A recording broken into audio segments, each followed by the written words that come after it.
Les couches géologiques souterraines de calcaire et de sable sont des formations poreuses et perméables.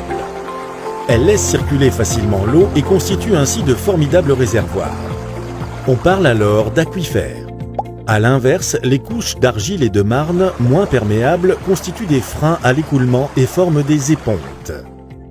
Ainsi, la géologie du bassin correspond schématiquement à un millefeuille, alternant couches perméables et moins perméables.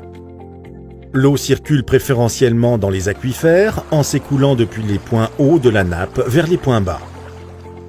Cette eau se renouvelle en permanence, bien que très lentement. Elle doit passer au travers des cavités de la roche qui sont minuscules, parfois microscopiques.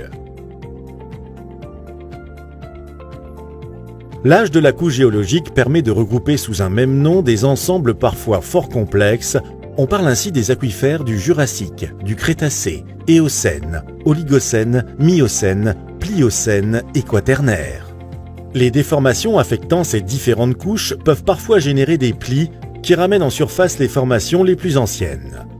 C'est le cas du réservoir du Crétacé que l'on rencontre à 800 mètres de profondeur sous bord d'eau alors qu'il est présent à la surface du sol au niveau de l'anticlinal de Villagrain-Landiras.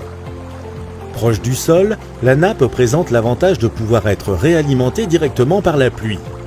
Mais elle devient aussi plus vulnérable aux pollutions. Audio Jungle.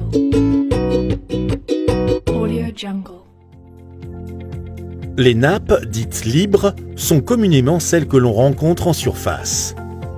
L'aquifère n'est pas complètement rempli d'eau. On distingue une zone saturée et une zone non saturée.